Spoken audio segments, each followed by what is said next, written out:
Les vaccins ne sont-ils pas expérimentaux, testés un peu à la va-vite? Alors, comme le rappelait Clarisse il y a quelques minutes, globalement, pour obtenir un vaccin sur le marché, on dit 7 à 10 ans de recherche clinique. Il est vrai qu'on a vécu quelque chose d'exceptionnel, puisqu'en un an, on a réussi à avoir les premiers vaccins avec une homologation européenne. Alors, ça s'est fait dans le cadre des essais cliniques classiques, c'est-à-dire de tout l'aspect normatif et réglementaire qui encadre notamment la sécurité et la qualité du vaccin, qui est un produit biologique, donc la qualité c'est très important, et la sécurité des patients, dans toutes les phases de tests qui ont été réalisées. Pourquoi est-ce que ça s'est fait si vite?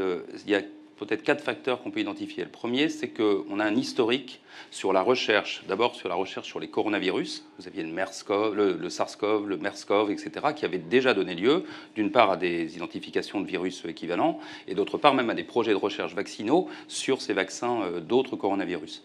On a aussi des antériorités de recherche sur l'ARN messager. Ce n'est pas quelque chose qu'on a découvert l'année dernière. Bien entendu, le grand public le découvre, mais ça fait déjà plus de 30 ans que l'ARN messager est considéré comme un potentiel réponse thérapeutique, notamment pour la cancérologie.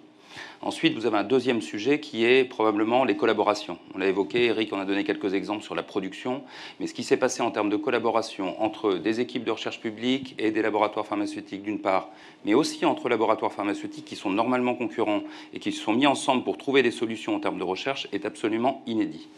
Troisième sujet probablement, c'est évidemment l'investissement des États et des puissances publiques.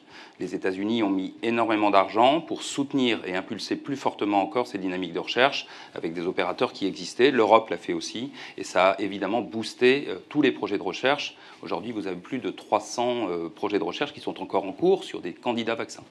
Et je dirais le quatrième élément important, c'est que les autorités de santé, qui sont celles qui décident de l'autorisation de mise sur le marché, qui évaluent les essais cliniques, etc., et donc ont été particulièrement réactives. Et le travail d'échange d'informations entre les laboratoires pharmaceutiques et les autorités a été particulièrement réussi, ce qui a permis effectivement d'avoir une réponse aussi rapide et aussi exceptionnelle en un an, d'avoir 4 vaccins aujourd'hui disponibles en Europe.